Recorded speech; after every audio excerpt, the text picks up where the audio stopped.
उनको देखने खत्म हो गए। भगवान की बात लीलाओं की कथाओं का हम श्रवण करें। उससे पूर्व 2 मिनट जिस धाम में बैठे हैं उनके चरणों पर प्रभाव के साथ अपनी प्रणति निवेदन करें कि वृंदावन का कण कण भोले श्री राधा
गली गली में नाम गूंजे श्री राधा।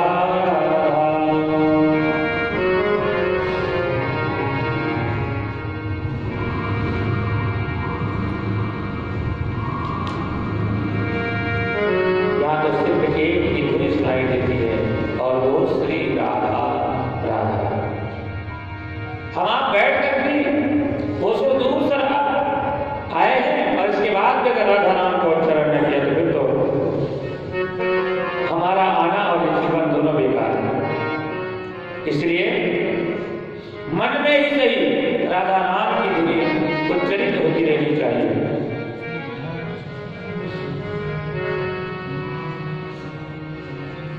और राधा नाम हर क्षण हमारे मुंह से निकलता ही रहना चाहिए।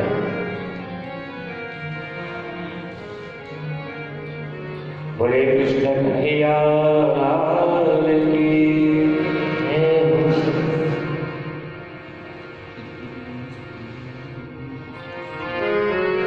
नंदस आत्मज उत्पन्ने जादा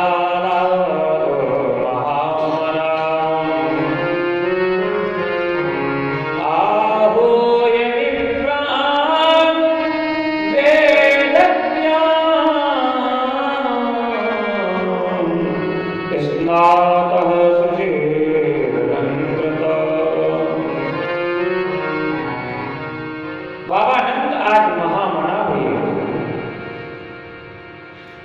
नंद ने नीलमणि से लाला प्राप्त कियो और वह अवस्था भी ढलने जा रही है। तो कहते हैं बाबा नंद महामना हो गए, विशाल मन वाले बने और अद्भुत सामग्रियां लुटाई। कहते हैं आहूय विप्रां वेदज्ञां स्नातः शुचिरलंकृतम्। वेदज्ञों को बुलाया, ब्राह्मणों को बुलाया और खूब दान लुटाया। कहते बाबा नंद ने तो 7 तिल के पहाड़ बनाए और लाखों गायों का दान कर दिया। और ऐसे नहीं किया लाखों गायों का दान, सींग को सोने से मढ़ाया और खुर को चांदी से मढ़ाया, सुंदर दुशाला उड़ा करके और 2 लाख गायों का दान बाबा ने किया। और ये आनंद इतना विस्तार लिया कि 6 महीने तक ये उत्सव चलता रहा। ब्रजवासी आवे, बधाई देवे, बधाई लेवे, बधाई गावे, बधाई बजावे और बधाई नाचे।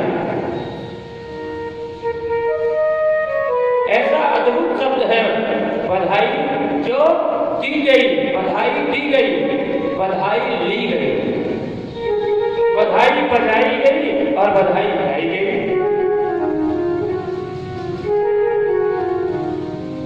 बधाई बांटी गई और सुंदर सुंदर गायों का दान हुआ है। दूध दही की तो कीच मच गई।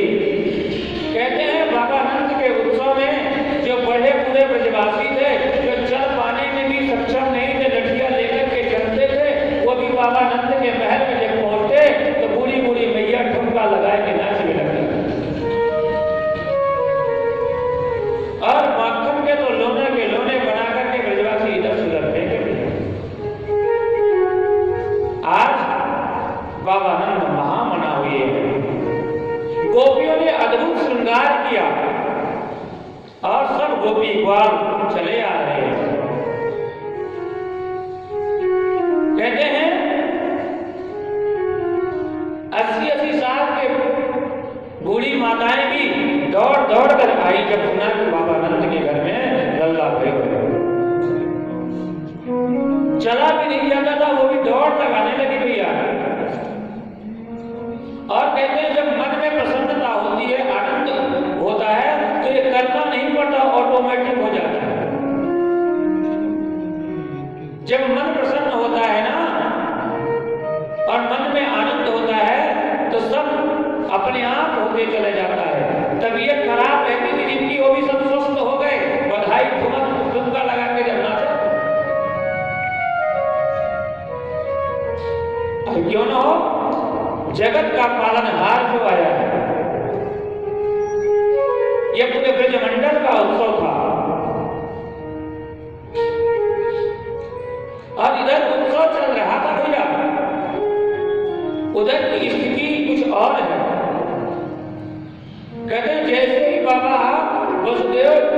तहखाने के अंदर पहुंचे, सब बेड़ियां लग गई, किवाड़े लग गए, ताले लग गए और उसी समय जाग बैठे। कौन? द्वारपाल जो वो जगे हैं। जगने के बाद तुरंत खबर की गई। खबर करते ही कल सो रहा था, निद्रा में था। कहते हैं बिना केस बिखरे हुए और खड़ग उठा करके और वहां से चला आया, दौड़ता हुआ, चीखता चिल्लाता, आज मेरा दुश्मन आ गया, मेरा काल आ गया, आज मुझको समाप्त कर दो। कहते हैं जब बंदी गृह में पहुंचा तो मैया देवी उस कन्या को लेकर के बैठी है, रुदन कर रही है। कह रही है भाई इसे छोड़ दे, ये तो बेटी है, इस बेटी के सहारे में जीवन यापन कर लूंगी। तूने मेरे 6 पुत्रों को मार दिया, ये तो पुत्र नहीं है, पुत्री है, इसके सहारे में जी लूंगी, इसको तो छोड़ दे। कंस कहता है असंभव, और कहता है उठा करके जैसे ही दीवार पर पटक के मारना चाहा, हाथ से छूट गई देवी और वो तो आकाश में उड़ गई भैया, गगन मंडल में उड़ गई और मैंने अष्टभुजा दुर्गा का रूप धारण कर लिया। कहती है अरे दुष्ट, तूने मुझे मार कर क्या प्राप्त कर लिया? तेरा काल तो इसी ब्रजमंडल में जन्म ले चुका है। कंस के आश्चर्य का ठिकाना न रहा। आकाशवाणी भी झूठ बोलती है क्या? और कहते भागा भागा महल की ओर गया है और अपने मंत्रियों की आपातकालीन बैठक बुला ली। अनेकों प्रकार से संरचना करने लगा। आकाशवाणी ने तो कहा था कि तेरा जो काल है वो 8वां देवकी के गर्भ में जन्म लेगा, लेकिन हुआ कैसे? अब क्या किया जाए, कैसे उसे समाप्त किया जाए? वो तो ब्रजमंडल में कहीं जन्म ले चुका है। उसके सभी मंत्री एक से एक बढ़कर सलाह देना आरंभ कर दे दिया।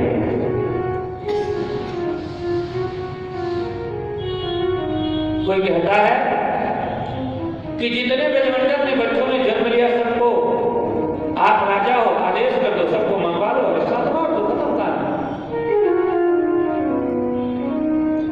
कोई कहता पता लगाओ, पता चले तो चले कैसे 84 गांव, 84 कोस का यह ब्रजमंडल, न जाने कितने घरों में बच्चों ने जन्म लिया, कैसे पता चले?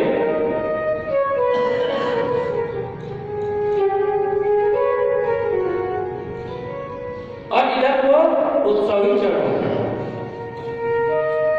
उत्सव चलते हुए बाबा नंद ने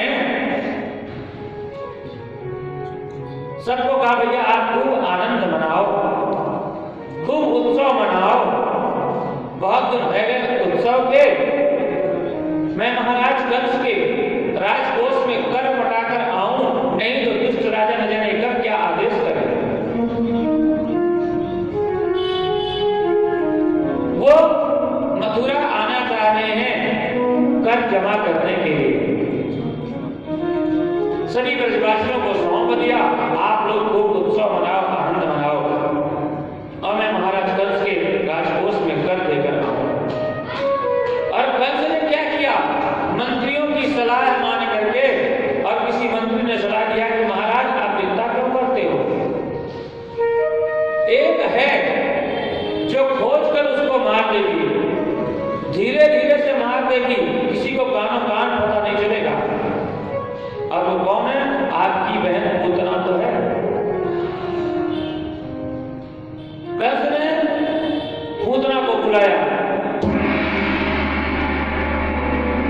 आ गई, बड़े बड़े दांत, बड़ा पर्वताकार शरीर लिए हुए, हंसते हुए, आदेश करो भैया मेरे लिए क्या आज्ञा है।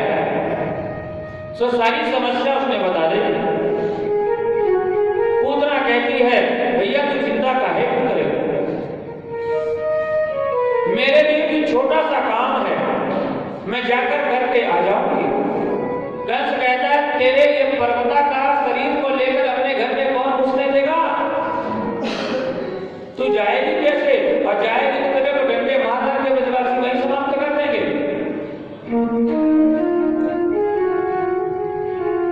पूतना ने कहा भैया तू उसकी चिंता मत कर। और उसी समय कंस के सामने ही पूतना ने अपना रूप परिवर्तित कर दिया और सुंदर स्वरूपवान स्त्री का रूप धारण कर लिया और दिखाया कंस को कि मैं इस स्वरूप में जाऊंगी। कंस ने कहा बहना तो बड़ी जादूगरनी है, तो मायावी रूप ऐसो बनावे जैसे किसी सुंदर स्त्री को रूप ले लिया मैंने। पूतना कहती भैया मेरे काम बता, आगे की चिंता तो छोड़ दे। और कंस ने पूतना को आदेश दे दिया कि इसी ब्रजमंडल में कहीं मेरा शत्रु जन्म ले चुका है, जा उसको समाप्त कर। और कहते वहां से पूतना चल पड़े।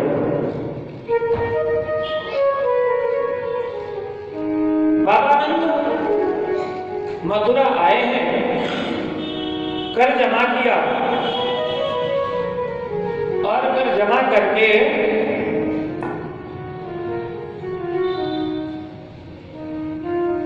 बंदी गृह में गए हैं बाबा वसुदेव से मुलाकात करने के लिए। और पूतना उधर ब्रजमंडल में जा रही है। ब्रजमंडल में गई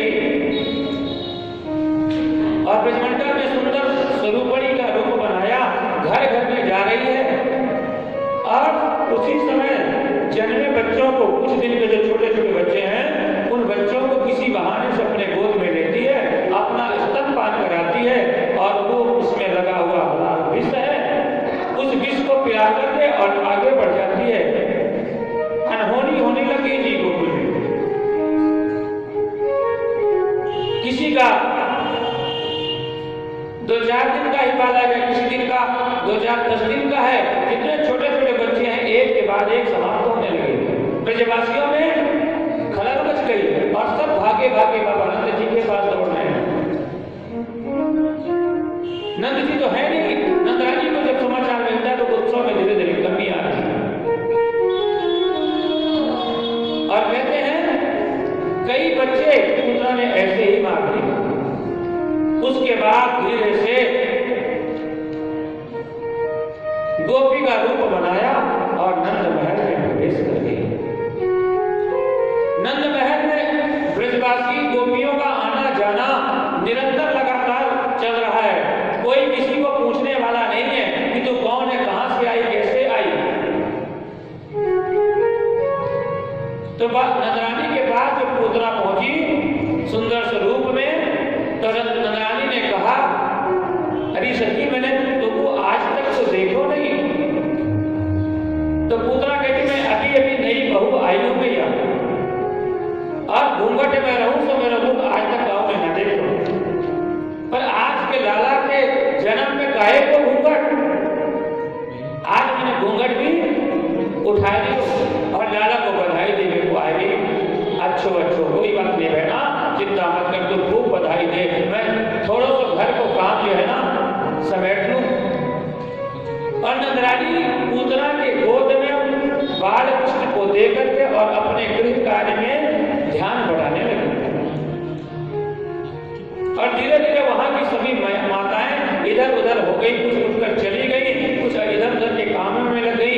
पूतना को मिल गया मौका। पूतना ने जैसे गोद में लिया उस बालक को, तो कहते हैं भगवान कृष्ण ने नेत्र बंद कर दिए, आंखों में मेरे कन्हैया। और कहते हैं जब कन्हैया ने नेत्र बंद कर लिए तो संतों ने अनेक उसके भाव दिए। क्यों नेत्र बंद कर लिया बालकृष्ण ने? किसी संत ने कहा अजी बनावटी स्वरूप बना रखा है पूतना ने, लेकिन है तो राक्षसी।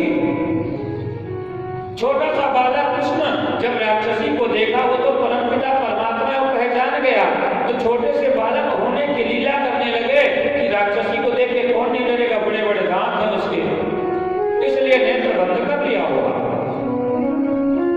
किसी ने कहा नहीं ऐसा नहीं है, पूतना है अविद्या का स्वरूप। अज्ञानता का स्वरूप, अविद्या का स्वरूप है पूतना, और बालकृष्ण परब्रह्म परमात्मा है। परब्रह्म परमात्मा के सामने अविद्या जैसी कोई चीज टिक नहीं सकती है ज्यादा समय। भगवान ने सोचा होगा कि अगर मैंने नेत्र खोल दिए तो ये अभी जलकर भस्म हो जाएगी, इसलिए नेत्र बंद कर दिया। और कहते हैं कि भगवान के एक नेत्र में सूर्य वास करते हैं, एक में चंद्र। चंद्र और सूर्य ने जब उस राक्षसी को देखा तो नेत्र बंद कर दिया। अविद्या को कोई देखना नहीं चाहता। कुछ संत तो कहते हैं कि भगवान ने नेत्र बंद करके ये सोचना आरंभ कर दिया कि ये तो है बाल घातनी राक्षसी है, पर हो न हो ये तो मुझे अपने स्तनपान कराने के निमित्त आई है। भले उसका स्तनपान कराने का औचित्य जो है वो अलग है, वो मुझे मारना चाहती है, पर स्तनपान कौन कराता है? माँ ही तो कराती है। अथवा माँ नहीं कराती तो मासी, जो मासी दूसरी है मौसी, ये तो मौसी, तो ये मेरी माँ तो हो नहीं सकती, पर मासी तो मौसी तो हो सकती है। तभी इसके मन में भाव आया है।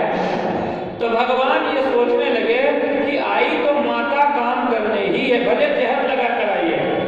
अब ये माँ को मैं मारूं तो कैसे मारूं, और मारूं भी तो भी इसको मुक्ति प्रदान करना है, कौन सी मुक्ति प्रदान करूं? संत कहते हैं कि भगवान बालकृष्ण ने नेत्र बंद करके ये विचार करना आरंभ कर दिया, इसलिए नेत्र बंद कर दिया। ऐसे ऐसे संतों के अनेक भाव, भगवान ने नेत्र क्यों बंद कर लिया, इस विषय पर एक समय की कथा तो हो सकती है। इतने भाव, 108 से अधिक भाव व्यक्त किए हैं। इसलिए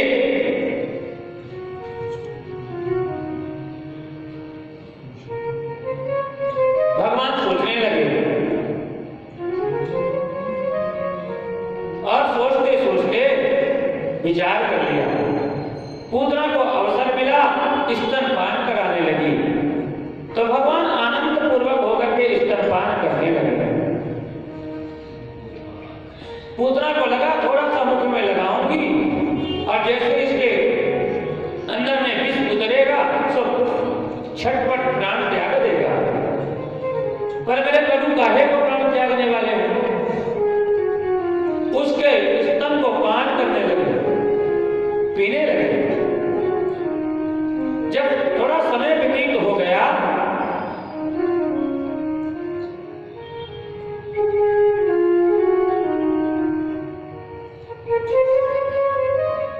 बोले बाल कृष्ण लाल की जय, कृष्ण कन्हैया लाल की जय। और स्तनपान करने लगे मेरे प्रभु। पूतना को लगा कुछ समय हो गया, ये तो छोड़ ही नहीं रहा है, अभी क्या इसको जहर का असर नहीं हुआ? ऐसा प्रतीत हुआ कि असर कुछ कम सा प्रतीत हो रहा है। अच्छा कोई बात नहीं, थोड़ी देर और मिलाती हूं।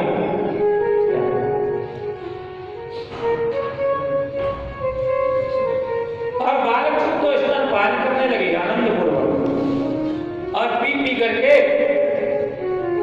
जब बहुत देर हो गई नहीं छोड़ा प्रभु ने, तो पूतना के मन में घबराहट होने लगी, पसीना पसीना होने लगी, और जोर जोर से खींच खींच करके पीने लगे।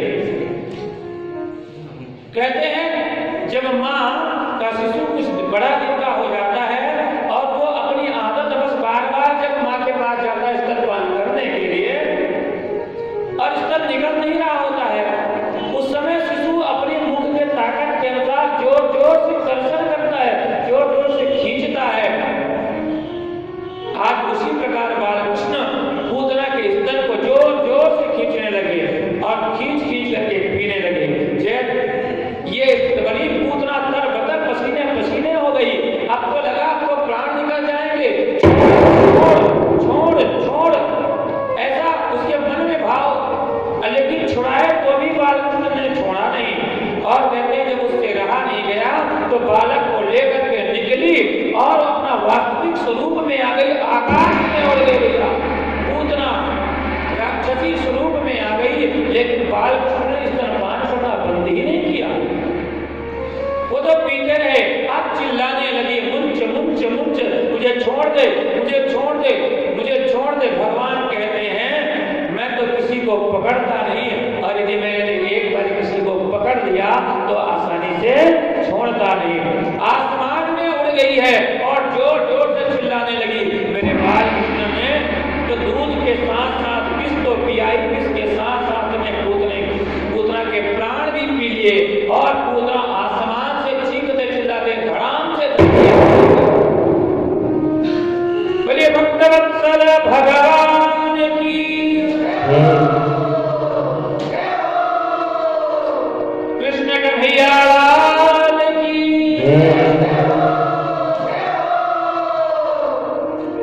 नंद के लाला की। इस प्रकार भगवान बालकृष्ण पूतना का स्तनपान करना बंद नहीं किए, और कहते हैं ब्रजमंडल से दूर जाकर के गिरी, और जहां पर गिरी वहां कहते हैं 6 कोस का जो परिधि है, पेड़ पौधे वो सब पूतना के नीचे आकर के चकनाचूर हो गए। ब्रजवासी भागे, हाय तौबा मच गई, सब रोने लगे, बिलखने लगी। नंदरानी का तो मनो प्राण ही खींच ले गया, कोई ये स्थिति बन गई, सब अस्त व्यस्त हो गया। अब सब भागे कि कहां जाती है, कौन है, कैसे हमारे लाला को लेकर उड़ गई। ब्रजवासी जहां उत्सव चल रहा था वहां पर शोक की लहर दौड़ गई, सब आहत हैं, रो रो के बुरे हाल हो गए। जहां पर पूतना गिरी थी वहां पर ब्रजवासी जब पहुंच गए तो ब्रजवासियों ने अब बालकृष्ण को ढूंढना आरंभ किया। कहते हैं जब ब्रजवासी उस विशाल पर्वताकार पूतना के शरीर पर सीढ़ी लगाकर चढ़े, और जब सीढ़ी लगाकर चढ़े हैं तो उसके वक्षस्थल में पैर पटक पटक कर बालकृष्ण प्रभु खेल रहे हैं, और वो तो मुस्कुरा रहे हैं। बोले बालकृष्ण लाल की, सुरक्षित है मेरे प्रभु, और उनका ला करके मैया नंदरानी की गोद में दिया है। नंदरानी ने जैसे अपने लाल को पाया, हृदय से लगा लिया, और आंसुओं की धारा बहने लगी। एक तो प्रभु ने, विधाता ने इतने दिनों में मुझे लाल दिया है, और उसे भी एक कंस न जाने क्यों इस कारण से समाप्त कर देना चाहता है। हे परमात्मा इसकी रक्षा करो। और रुदन करने लगे। सब ब्रजवासियों के मन में कहीं न कहीं प्रसन्नता का भाव उमड़ कर आ गया कि चलो अभी हमारा लल्ला सुरक्षित है। पूतना के तो प्राणांत हो गए जी। 6 कोस जो है ना, वो 6 कोस की जो परिधि वो सब कुछ नष्ट भ्रष्ट हो गया पूतना के गिरने से। और भागवत जी में मिलता है कि उस 6 कोस में कोई भी गौ, कोई भी ब्राह्मण, कोई भी जीवित नहीं दबे, ऐसे जगह पर गिरी।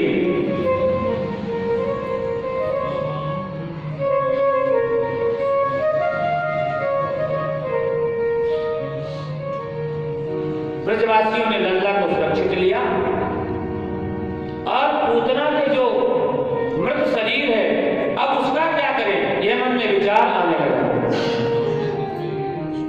कि इतनी बड़ी चिता कहां बनाई जाए। ये तो विशाल पर्वताकार शरीर वाली है, तो उसके शरीर के टुकड़े टुकड़े कर दिए गए, खंड खंड कर दिया, और अलग अलग चिता में कहते हैं उसमें अग्नि प्रज्वलित करके उसे समाप्त किया गया। कहते हैं भगवान सुखदेव राजा परीक्षित से कि राजन, जब उस पूतना के मृत शरीर को अग्नि में भस्मीभूत किया गया तो जब वो जल रही थी तब उसके शरीर से सुगंधी निकलने लगी, और उस सुगंधी से पूरा वातावरण पवित्र हो गया। महाराज परीक्षित बोलते हैं गुरुदेव, वो तो बालघातनी थी, राक्षसी थी, उसके शरीर के जलने से दुर्गंधी की जगह में सुगंधी क्यों आई?